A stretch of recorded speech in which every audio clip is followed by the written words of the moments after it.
what it comes down to is analyzing all these elements and breaking them down. And I know caregivers can do it and have a whole different life with it. So I encourage everybody to shift focus back to like, what do I need for myself? I need to take care of my body and have this individual do more. How do I do that? Welcome to a Season of Caring podcast where there's hope for living, loving, and caring with no regrets. This is Rayna Neises, your host, and today I'm excited to introduce you to Angie Rischpater. Angie is an occupational therapist with over 20 years of critical practice that she has crafted into messaging created for the family caregiver with the objective of teaching both a preventative and restorative approach to care, so the caregiver experiences more liberty to live a life beyond caregiving. She continues to work in acute care at a local hospital while offering private and group caregiver coaching to meet the needs of underserved by the healthcare system. She's also a contributing writer and webinar host of caregiving.com. Her mission is to ensure that caregivers have the power to design their experience using a therapeutic perspective. Welcome, Angie. It's so good to have you here today. Thank you so much, Rayna. I'm excited to be here. I'm thrilled that you reached out to me. So I know you have a little bit of experience as a caregiver from the family perspective. So share a little bit about what that was like for you. Yeah, I'm going to try to make that as short as possible because it's a long life story. I am married to my high school sweetheart, and we have been together since I was 14. Wow. He was 15. And about a year and a half after we started dating, he got really sick. And about 5 years later, ended up needing a liver transplant. So at that point, we're in college. We're still together and engaged. So he went through his liver transplant. Then a couple of years later, we get married and then ends up having a total colectomy. So that means they remove your entire large intestine. And for years after that, it was in and out of hospitals with all the little surgeries that were necessary, emergency room visits, blood pressure issues. There have been multiple times from then. So that would have been 2000 to even, I think the last time we were in and out of the hospital was 5 years ago, which was very frightening, life-threatening issue with the bile duct and requiring a drain and all this stuff. So needless to say, I've spent a lot of my time as a spouse caregiver in and out. Now, we were young. He was doing really well, able to manage his self-care and all that stuff. As we aged and, he had to have the knee replacement and all these little other surgeries that were happening abdominally or for the GI system, that was a little different. You're facing that in your 40s. So I know also as a clinician what that looks like when you're in your 60s and when you're in your 70s and 80s. So that is mine. I have two parents now that are in their 70s, but they're doing amazingly well, extremely independent. So I haven't crossed that bridge yet. I'm one of 3 girls. My sisters have all but told me, guess what, Ange, when mom and dad need help, it's all you, babe. Thanks a lot, girls. That's Thanks kind. for being up front at the beginning. Yeah. As long as they don't try to hold on to veto power, that can be okay, I guess. Right. And I hear this so much as a clinician, the struggle that is. So yeah, that's my family, my spousal caregiving role right now. My husband's very well. He works full time. He is in great shape. I'm so happy. Every day is a gift. So super thankful for that. So you've not only had the experience of just your job being in the middle of the medical, but you've really journeyed that as that caregiver side. And I'm sure that gives you a different perspective than a lot of people. And as you've been looking at OT and how that impacts family caregivers, what's kind of made you shift to trying to offer support to them? So one of the interesting things that has happened is I've been doing this. I've been an occupational therapist for I think this is my 24th year. And for 10 years, I was in pediatrics, but the majority of those years, I was also coming in and out of homes and providing care for little kids. Loved that. Then I started working with adults when I moved to a state that didn't really have the pediatric population in the area I needed. So I started working in short-term rehab. And as most of you know, short-term rehab is also linked with long-term care. They're almost always in the same building. So I got a taste of both, and it was really sad. And I worked at that for, I want to say 5 or 6 years, and saw a lot of things I couldn't change. That was frustrating for me. And I saw the healthcare system that I was a part of and I was contributing to, I was supporting really, that I did not do. And the best I could think of was I can't make a difference in all these ways I'm trying to. So what can I do? Well, I can leave this system and go work in home care. So then I started working in home care because I wanted to help people be home versus having to go to short-term rehab. Mm-hmm. And I did that. I loved it. 6 years of that. Probably hands down, my favorite job ever was home care. And then COVID happened. I saw the lack of support in all areas from all levels, the whole system that was just falling apart at the seams and how it was impacting people at home. And at the same time, my job as a clinician was becoming so overwhelming because hospitals were not able to send people into long-term care or short-term rehab. So they were sending them home. So we had so many individuals coming home with ill-equipped caregivers. And as much as I wanted to help and do all those things that I would normally do, my agency, because they had to get the numbers through, it was like, nope, you can only go 2 times on to the next family. Go do as much as you can, 2 visits, go to the next family. And I thought, this is horrible. What are we doing? So I shifted my focus to see, like, how can I be present outside of the geography of where I am, right? So that, and I started recording podcasts and I started thinking about, like, what can I do? I can teach caregivers to be therapeutic, right? I know because I've seen it work. I've worked with spouses and daughters and, sisters, and I've been able to see them have the same results that I have just by teaching them, right? So I was like, well, can't I do that? So that's where I shifted everything. I still work. Now I work part-time in acute care, and I shifted my focus to training caregivers to have a different perspective. And what that is really is like, you are a caregiver, but don't do everything. Don't take on the burden of being a caregiver the way you would to a child, like, oh, I got to put your shoes and socks on. I have to make your lunch. I have to, because it's just a natural, that's what the majority of caregivers do. But it's one of the biggest missed opportunities is doing that versus, all right, I'm going to basically coach my care recipient, whether that's your spouse, your family, your loved one, whoever it is. Maybe you're a paid caregiver. I don't know. Instead of doing everything for them, I'm going to coach this person toward greater mobility, greater cognition, greater independence. And how do you do it? So that's really where I'm at in trying to kind of shift the focus of caregivers, really. It's kind of funny because I think sometimes when people watch an occupational therapist, they think, oh, what are they doing?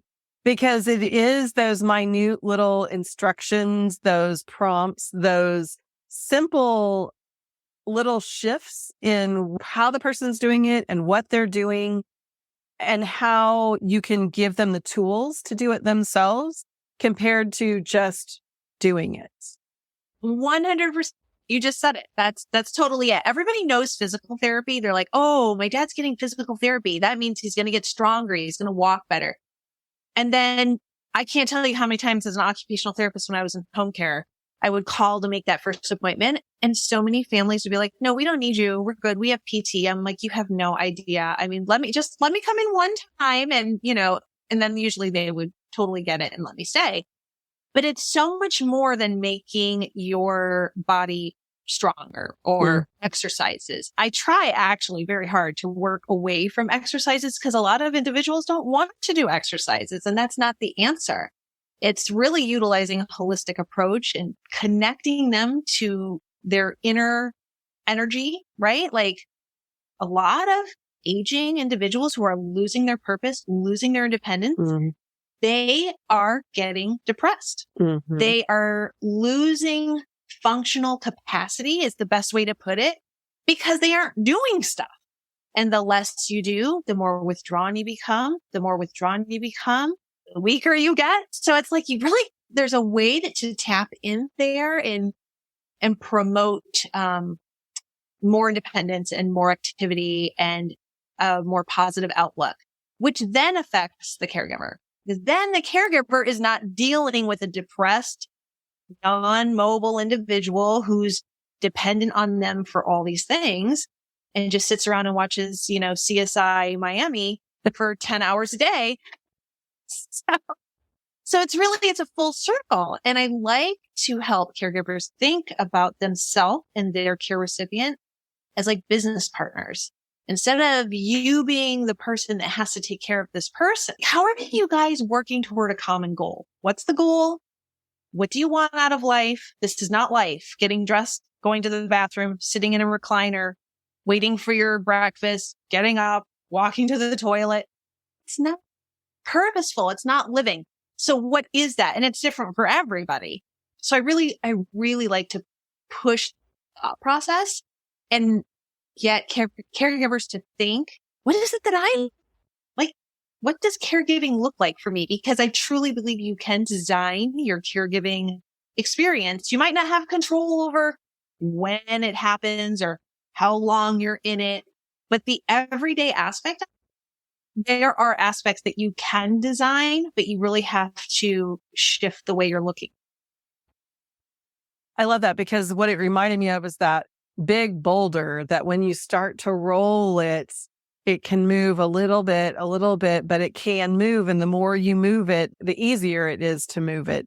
And I think that's so true in helping people move towards purpose and recovery to the best of their ability. Being able to actually say that it can get better, even as things are declining. For my situation, caring for my dad with Alzheimer's, things were getting worse, but we could still have good days. We still had good times, and always keeping those goals in the forefront of our mind, happy and healthy as long as possible, was my mantra. I think that made such a difference. Is this helping him be happy? Is this helping him be healthy? How do we keep up with this the best that we can, even though we're dealing with a disease that's terminal and leading to death? We're all leading to death, aren't we? But we don't like to talk about that. So helping us to continue to move and to have purpose in the moment is so important. I think both for the person we're caring for and for ourselves as a caregiver, having goals and having joy in life beyond just our caregiving responsibilities is so important. And it sounds like that's something you're really helping people to discover again. You use the word therapeutic care. So tell us a little bit about what that means. Yeah. So really it's looking at the person that you're working with. And so if I think about what do I do every day, I walk into a hospital room right now. That the patient that I'm working with could be anywhere from just coming out of intubation to almost ready to go home. What do you need to teach this person? But my approach is always the same. And this is what I term therapeutic for caregivers is if you approach your care recipient this way, how different would things be? So it's looking at what is the person struggling to do? Like, what is the deficit area? Right? There might be multiple, but as a caregiver, what one is impacting you the most? And even though that might seem selfish for a lot of caregivers, it's not, because if it's impacting you and your physical well-being, your emotional well-being, it's going to impact that person faster than you think. So you start looking at this whole picture and you say, okay, what is the hardest thing that we have to do together every day? Why is it so hard? What is the problem? And then really analyzing in a therapeutic manner. Well, is it the environment? Is it the setup of the bathroom or the bedroom? What could we do to change that? My dad doesn't want to use a walker because he doesn't want to feel old. Well, too bad. This is what gives you more mobility and stability. We have to figure out how we're going to get you to incorporate this walker. And if you're not going to use the walker, then I need to put a grab bar here because I need more help, right? It's looking at whatever the deficit area is, acknowledging it, looking at all of the parts of the body and the environment that are contributing to that. So is it weakness? Is it poor endurance? Is it cognition deficits? Is it emotional issues? Are they depressed? Are they anxious? Are they fearful? It's all these little components that can be addressed by either modifying some completely or actually trying to improve some of the areas that can be dealt with. So always looking at what's the deficit area? What do we need? The biggest deficit area. What's the biggest problem? I need to fix this as much as possible. And then start looking at, well, what does the person do well? What do they do well? Is it not a problem for them to get up and move around and do whatever? Oh, they can get their whole upper body dressed, but I have to help them with the lower body, just as an example for self-care. Then work on that too. Say, okay, you can do this. We're going to start doing this more, because you want to take whatever that they're already doing well and you want to utilize it, because it's a functional activity that exercises their body, their mind, helps them to feel more independent, and it frees up your time. So you as the caregiver, if they're able to do something well, but you've still been kind of hovering around because you're like, yeah, I don't really know, make that area a little bit better every day until there's a point where you can be like, you know what? I don't even need to be right there for those 3 minutes. I can go do something else. And that saves you time, saves your whole emotional and psychological self and your body. And then having an approach every day where as many times throughout the day, especially related to self-care, because self-care is the area that burdens caregivers the most. So mostly around self-care, looking at your care recipient throughout the day, like, where can we be making this a little bit easier? You know, what's the problem here? Do I need to strengthen this part of them? Do they need to move more? Do I need to add an environmental stability? What areas of like barrier areas can we remove? Is he getting hung up in this area because of fill in the blank? Well, let's eliminate that barrier. Let's then support him in this area, and then working with your loved one in a way that is always focusing on them doing more than what you're doing. Like, that partnership needs to be more like closer to 50-50 than, you know, the 80-20 that is usually happening. And maybe you can only gain 5% liberty on your side, but it's still 5%, right? So really that's the therapeutic approach, is instead of doing it all, it's always looking for where can I be helping this individual to gain more independence, to get stronger, to become more mobile, to have more independence, and to have a better sense of emotional self. So if they're depressed, how can I help there? That's what it's all about. It's really becoming more of a coach than a caregiver. And I love that, because I do think it's the opposite of what most of us instinctually are doing. And even, dare I say, medically, it's the opposite. I think of exactly like when they deem someone a fall risk, we suddenly just stop letting them be mobile. We move the wheelchair in and we transfer them from one to the other. And instead of risking a fall walking down the hall, we don't walk anymore. And then, can we walk anymore? No, we can't walk anymore. What a shock. It's so amazing. True. I tell a short story on one of my previous podcasts about this sweet, lovely 90-something-year-old lady who fell going out to get her mail on a beautiful sunny day because she felt great. She'd been moving around and she wanted to get her mail, but she knew she wasn't supposed to because her neighbor usually comes to get it and all this stuff. And when I met with the family in the hospital room, her daughter was lovely and kind, but was like, I told Mom, why did you do that? Why did you do that? And here's the thing. Look at all the good aspects. She was moving around. She was happy. She was motivated. She was able to get out her front door. Now, what could have been changed so that she could have gotten her mail without falling? She could have had a cane on the outside of her door or a grab bar or a railing. The mailbox was like on the front porch. What happened was, in the house, she was using a 2-wheeled walker all the time. And then she got to the door and she couldn't get the walker out the door. But the mailbox was only 3 feet from the door. So she thought, I can do it.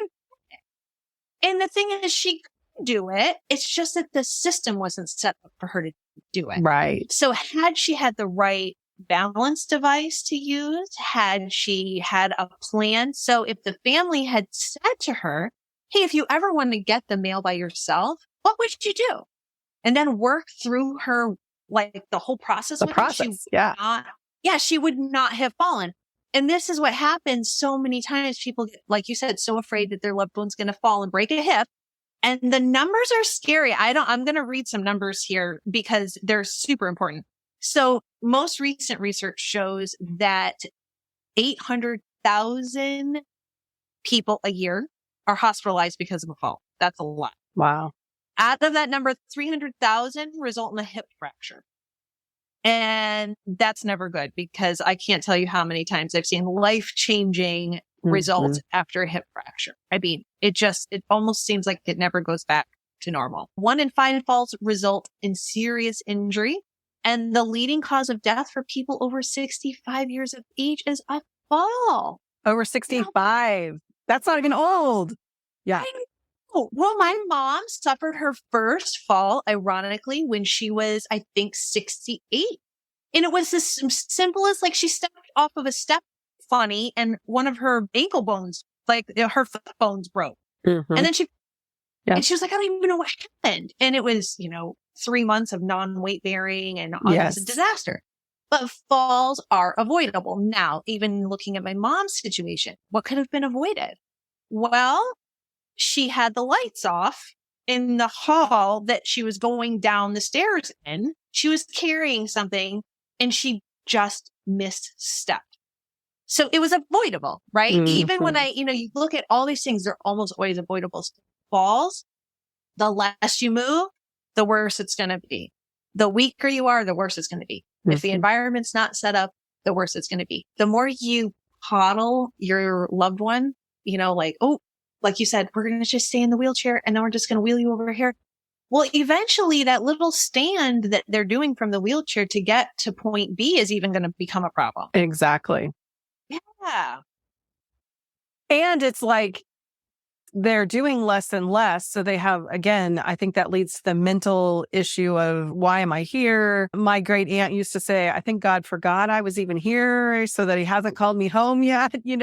It just is really sad when you get to that place where you feel like there is no purpose or there's no benefit. We don't pay enough attention to that. I think we only look at the physical and we don't have that full holistic approach. And I love that you're helping us to really think about what can our loved one do and then continue that instead of taking over everything. Both of my parents had Alzheimer's disease. And when my mom was very young when she had it, and so very physically fit, but my dad retired and stayed home with her, and he took over so much of life that she could have done, I think, for so much longer, that whenever he developed the disease, that was one of my goals, was to make sure to continue to let him do everything he was capable of doing. And that changes so much from minute to minute with someone with the cognitive issues. But really knowing, at least let them try. Don't let them struggle forever, but offer, come do this. And then the next step if they need it, and the next step if they need it. But it's amazing how many times muscle memory can kick in, and we really can do more than we think we can do, both physically and I think cognitively sometimes. Right. And a big takeaway would be, like, if you feel overwhelmed, you're not really sure where to start, just start thinking of yourself as a fill-in, like just fill in the gaps. Always kind of just slow down. I feel like as a clinician in hospitals, caregivers are always trying to show me, look what I can do. Look what I can do. And they're like, I get my mom to walk all the way to the bathroom, but they're like dragging their mom there. Like that's really purposeful. It's not functional. Or this is how I get my mom dressed. And they're like, okay, that's not really impressive to me. Like, you are making so much work for yourself. Look how sore I said, do you have pain? I bet your neck hurts. Yeah, actually it does. So slowing down, putting more of the focus and not feeling guilty about focusing on yourself and your body and your mind. And are you feeling resentful about wiping your husband's rear end after he has a bowel movement? I mean, is this like you're thinking, so what am I doing? Well, that's with good reason. You should be asking yourself, what am I doing here? Why can't he wipe? I can't tell you. This is like a whole side. How many wives have just started doing that for their spouse because, well, he has back pain. Oh, he has shoulder pain. Oh, he had a rotator cuff injury. I'm like, okay, his other arm works. Have you tried this? Have you done that? Like, until it really is necessary. I mean, then at some point that may become necessary for multiple issues, but always be looking at, where can I slow down and give this person opportunity to do what they can? And then I'll just fill in the blanks. I'll just fill in the gaps where they can't do it, but then I'm going to step back.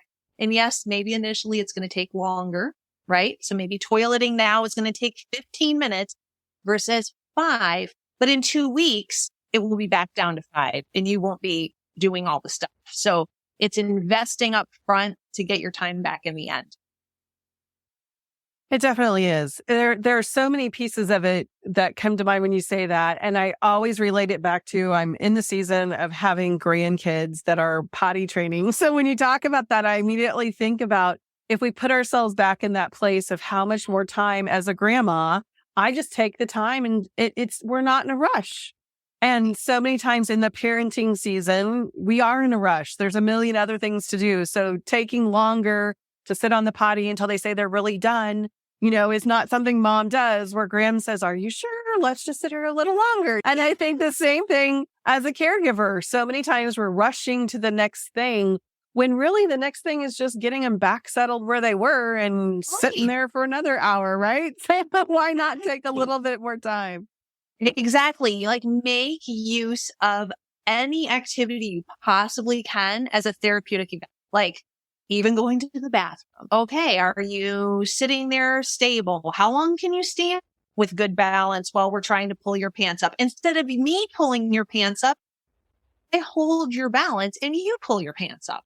If balance is the issue, then you support the balance. Don't do the rest of it. So it's always looking at what's the fundamental deficit. I'll support the deficit while they can do all the rest of it.